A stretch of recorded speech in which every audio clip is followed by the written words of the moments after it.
Welcome back, my dear friends. A very good morning, good afternoon, good evening to all of you wherever you are in this part of the globe. And as you know, this is the DADM 3, which is Data Analysis and Decision Making 3 course under the NPTEL MOOC series. And as you can see from the slide, this is the 33rd lecture, which is the third lecture in the 7th week. And the total duration of the course is in contact hours is 30 hours, which when broken down into number of lectures is 16 number, and each lecture is for half an hour. And each week we have 5 lectures, each being for half an hour, and after each week you have one assignment. So, as you can understand, we have already taken 6 assignments. You will totally take 12 assignments in totality, and then you will basically appear for the final examination. Another point which I wanted to mention, I should have mentioned when I was starting the 31st lecture, which was just the first class in the second half of the session, so on and so forth called. There would be a live session, and that date and all these things will be announced by the NPTEL course coordinators, where I will come and try to basically answer questions depending on whatever the portions I have covered. And obviously, there would be many questions which would be directly answered by me, or if any reading has to be done, I will definitely encourage you to read that. And also basically for the problem solving part, we will try to basically, if there are queries that if we need to solve more problems in order for you to understand, I will definitely tackle all these things to the best possible manner, so that all of you basically get the benefit of the interaction which we will have. And we will fix the dates as that it is the best possible manner where all of you can take part in this interactive session, online session. Now, coming back to the course, and as you see, this is the 33rd lecture which I mentioned, and my name is Raghunandan Sengupta from the IME department of the IIT Kanpur. Now, in the methodologies which I discussed, we had discussed initially the Vogel's approximation method, then we had gone into the northwest corner method, then we will basically go to the row minima concept, then we will come to the column minima concept. In the row minima concept, I will just repeat which we just was the last slide before we closed the 32nd lecture. It was basically your concentrations were all on the rows, and in this case our rows were basically the destination. We are only concentrating trying to basically fulfill the requirements there. If the requirements are not met, we will basically go to the next column in the same row obviously, and then try to basically allocate the numbers such that the first main concentration is to meet the requirements of the rows. If the rows are met, then we go to the columns, and if the columns are also met, then we go to the next row and basically do the allocation accordingly. Once the rows and columns are met, we basically remove them such that no other allocations can be done, and as we have seen that in the Vogel's approximation method and the northwest corner method. So, continuing our discussion in the row minima allocation concept. Now, further on, in case there are more than 2 minima in a row, it is possible, but as you saw, the cost can be 60, 60, 60, or it can be 40, 40 depending on the cost structure and the practical situation. In case there are more than 2 minima in a row, make the decision arbitrarily, choose the one and basically allocate the numbers such that you are able to get a feasible solution, not the optimum feasible solution, a feasible solution which will give you a starting point from where you can start your allocation and start your refinement of the problem to reach the optimum point. In case there are more than 2 minima in a column, make the decision of choosing the lower one in the row. This is very important to understand, because our main concentration are the rows. So, if there are any two numbers in the rows are same, then you choose arbitrarily. But in the case if there are 2 minimum in the column particular to any one in the row, you will basically choose the one which is the minimum based on the fact that your main concern is to basically minimize the row or take the concept of the minimum for the row and basically continue in this fashion. In case row and column availability satisfy simultaneously, cross off the column, and then you will basically proceed in the same direction to meet the allocations as required. Find the least cost element in a row, allocate 0 units to the cell and proceed in this manner such that you are able to allocate in the best possible manner. Cross the row and move to the next row so the allocations can be done. So, your main concentration is always on the rows, rows, rows, and then the secondary ones are the columns, columns, columns.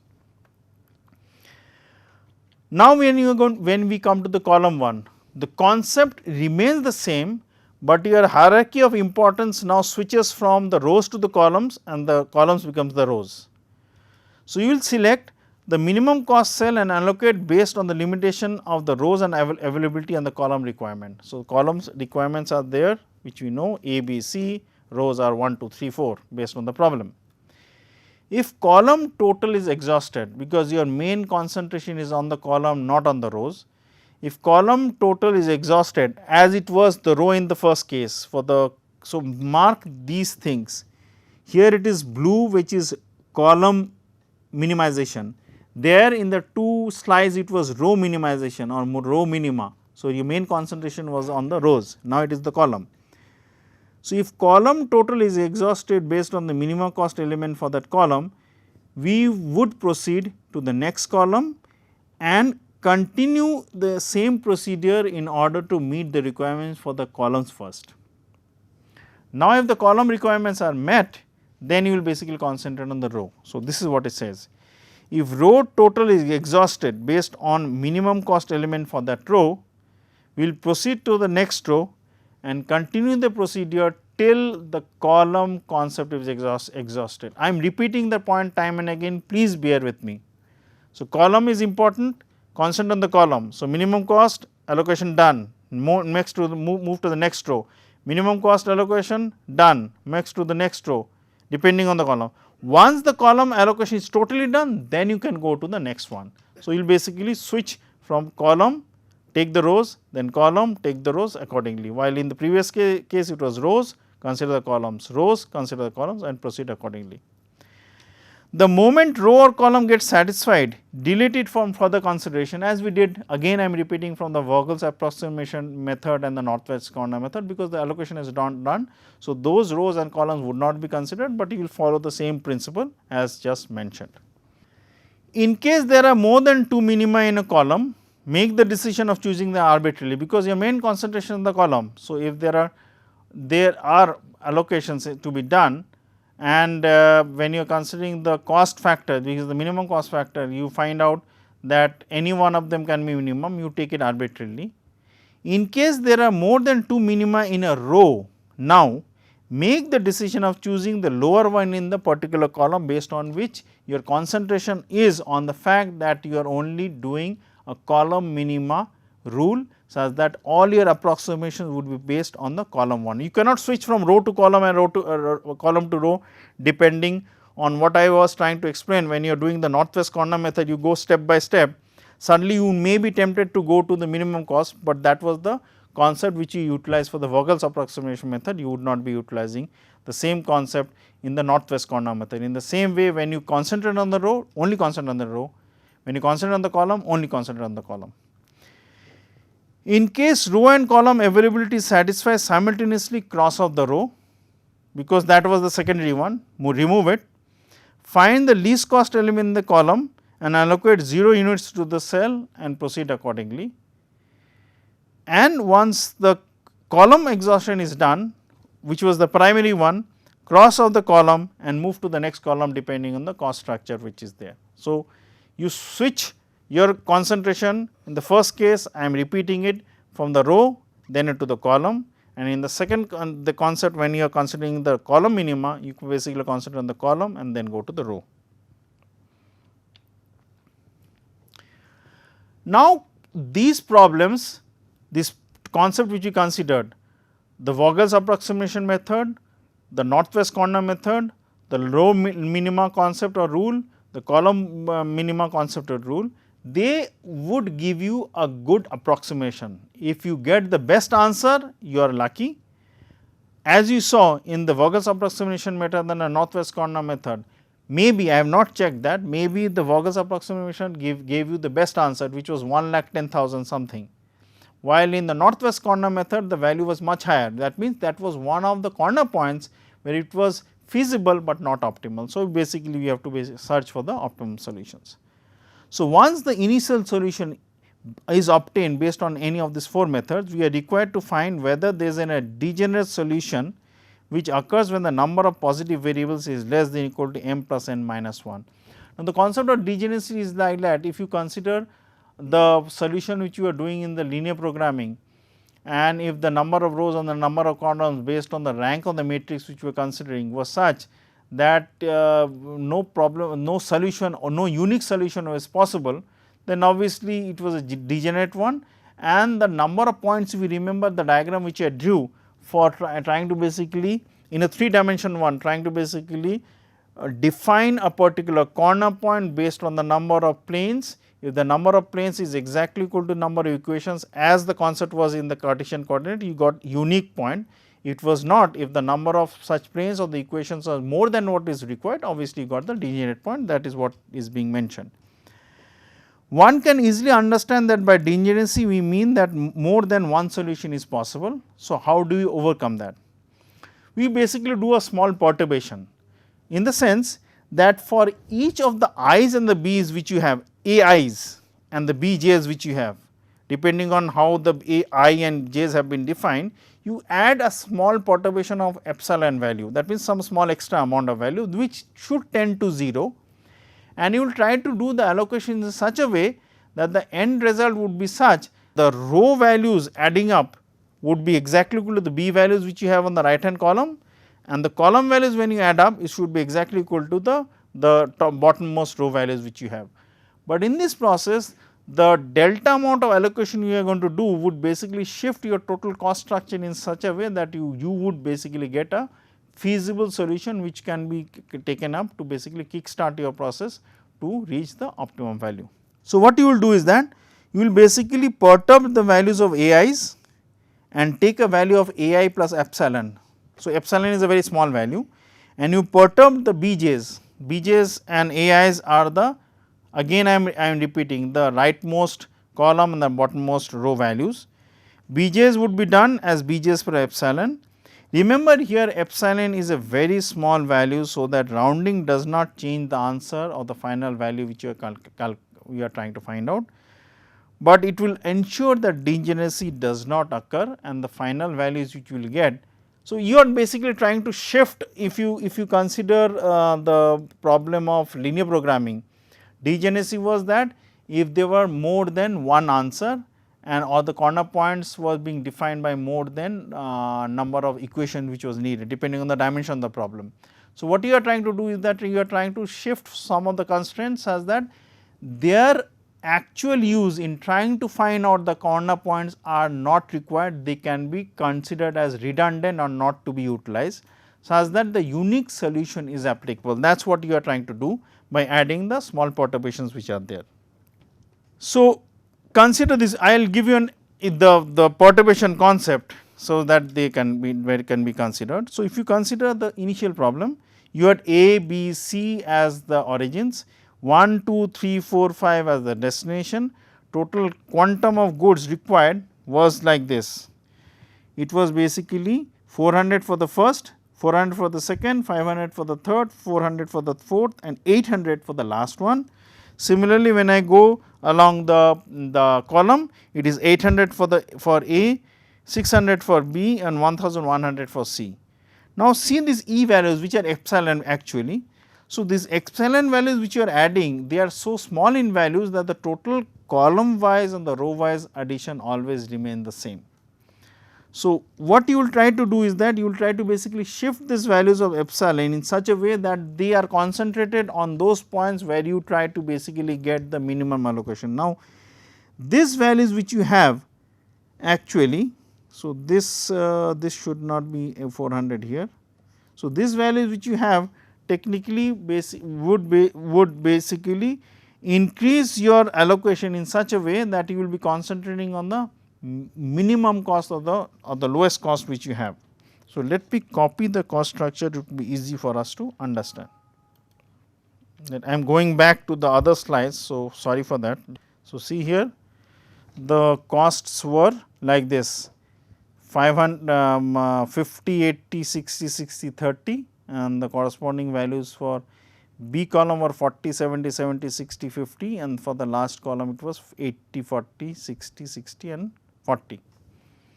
Now, if 400 is allocated there, so technically by the northwest corner method, remember this is important, 400 was also being done for 80 cost, but technically logic says by northwest corner method I will do that, but is it actually the right one? There are other costs like 60, 60, 30 which are there, which are much lower. So, obviously, if they are not being met, so in that case we have basically forced ourselves into a suboptimal point. So, in order to overcome that, we will basically shift this value. So, obviously, it could have been shifted, actually this 400 could have been shifted to the 30 unit cost per unit, but we have already allocated 400 to the 80 cost. So, we will remove some of that value to the 61 and basically go in a cycle such that the balancing is done along the rows and along the columns. And once that is done, we will basically change these values, find out the epsilon values and find out the total quantum of reduction which is to be done, such that reallocations are done for the total products which are the xij's in such a way that the total cost basically decreases. So, this is what the actual values look. I will come to that solution, this problem solution with another problem.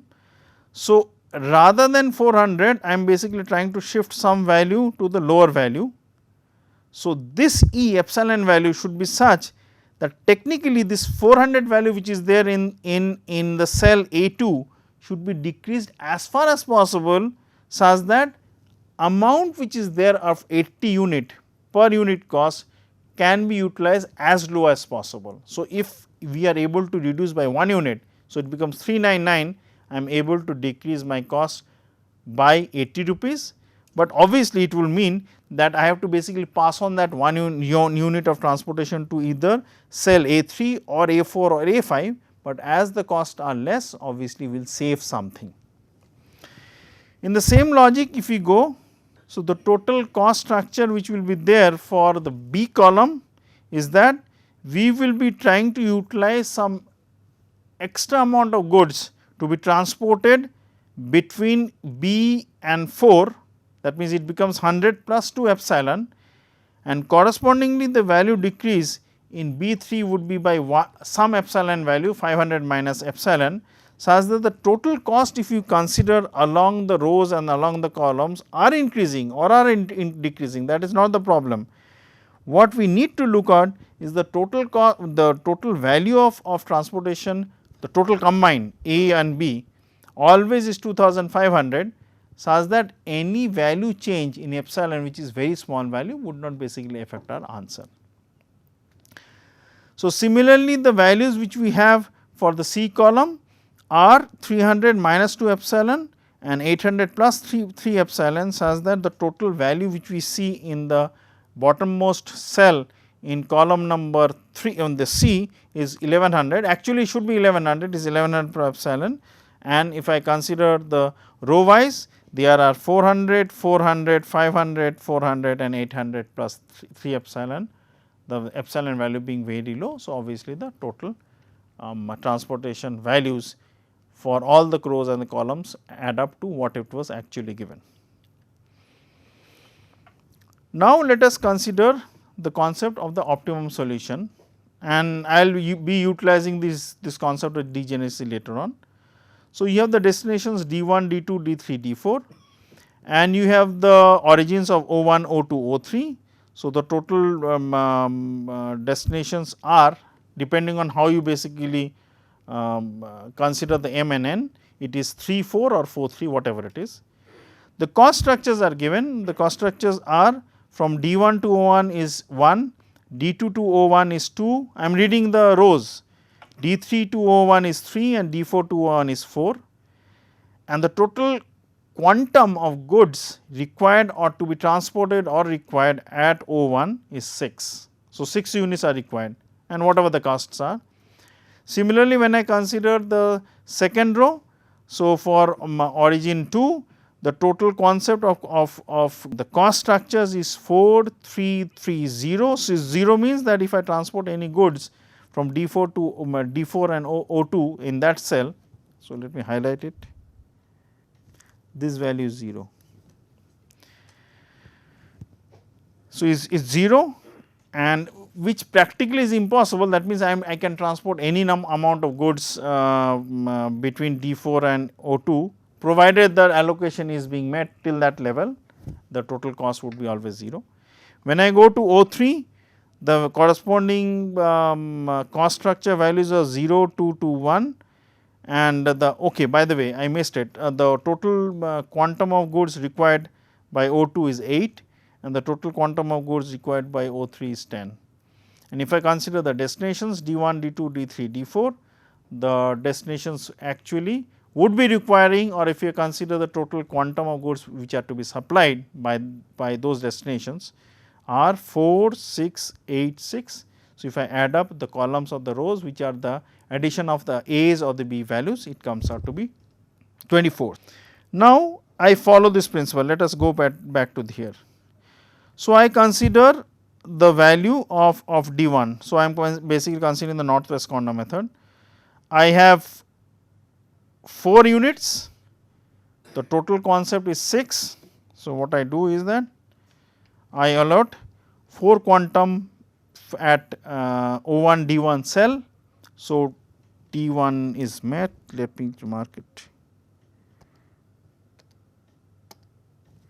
So, D1 is met. So, which I cannot do anymore from D1. So, but O1 is still to be met. So, I go to D2. D2 has 6 units. So, out of the 6 means this 6 units, and O1 needs 2 more. So, 2 is done. So, 4 plus 2 is 6 is done. So, the total allocation for O1 is done. Now, D2 has still 4 units, it gives 4 units to this. So, 4 plus 2 6, 6 is done.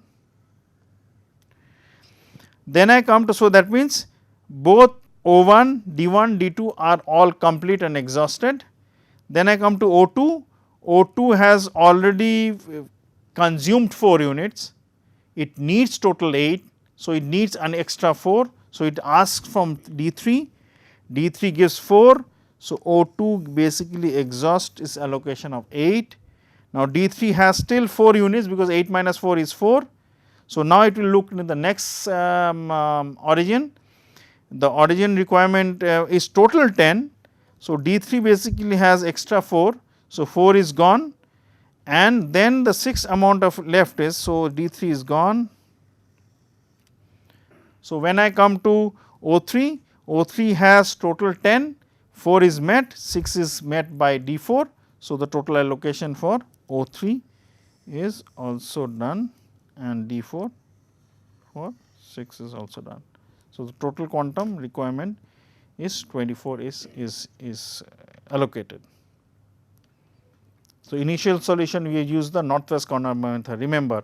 So, if we had basically gone into the concept of Vogel's approximation method, it would be like this. Let me go back. So, I will check the minimum cost. So, 4 units required, I immediately go to the 0 value and give it there. Okay. Before I go, sorry for that. So, if I am basically considering this northwest corner method allocation, so it will be, let me write the values in order to make our understanding.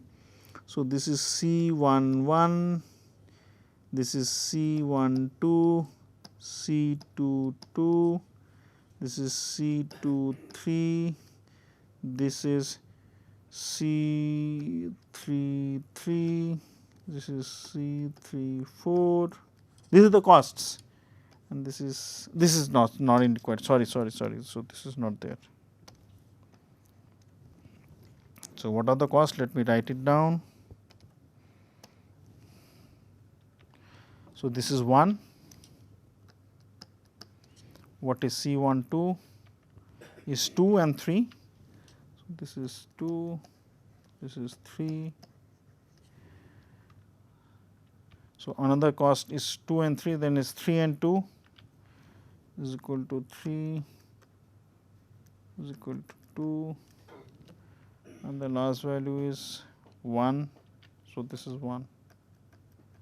So, the total cost would be 4 into 4 into 1, 2 into 2, 3 into 4, 3 into 4, 2 into 4, 1 into 6 is 4 plus 4 plus 12 plus 12 plus 8 plus 6 comes to 8, 4 plus 8, 8 plus 12 is 20, 20 plus 12 is 32, 32 plus 8 is 40, 40 plus 6 is 46. Now, let us go to the Vogel's concept. If Vogel's was given, what you will do? You will check the minimum row. So, 0 cost you will put everything in 0. So, 4 would be met. Then once this D1 is met, based on the fact that 4 has been utilized, you will check that how much is O1 willing to give. It was willing to give 6. So, obviously 2 is still left. Then when I go to the next concept of the cost, so now it can give to, technically O1 can give 2, 3, 4 at this cost, but it will come at the cost of 2. It will allocate that amount of 2 units at a cost of 2. So, in that case O1 will be exhausted, D1 be exhausted. Then when we come to O2, O2 will immediately see that there is a cost of 0. So, we will try to basically give the total amount of requirement for D4, which is quantum is 6. It will exhaust 6 out of the 8 at a 0 cost and basically have the 2 units left. If the 2 units are left, then it can go into any, because D1 is already gone, D2, D3 is left. So, it can do arbitrarily at a cost of 3 and then basically proceed. So, if 3 is done, so obviously it will go to the next level. So, D1 is exhausted, D4 is exhausted, O1 is exhausted, O2 is exhausted, and the rest quantum at a cost of 2 would basically be allocated to O3. So, obviously you will get a different answer accordingly. So, with this I'll close the third lecture in the 7th week, which is the 33rd lecture, and continue discussing about the actual approximation, actual problem solution in the transformation problem, and then further go into the other areas of nonlinear programming. Have a nice day and thank you very much.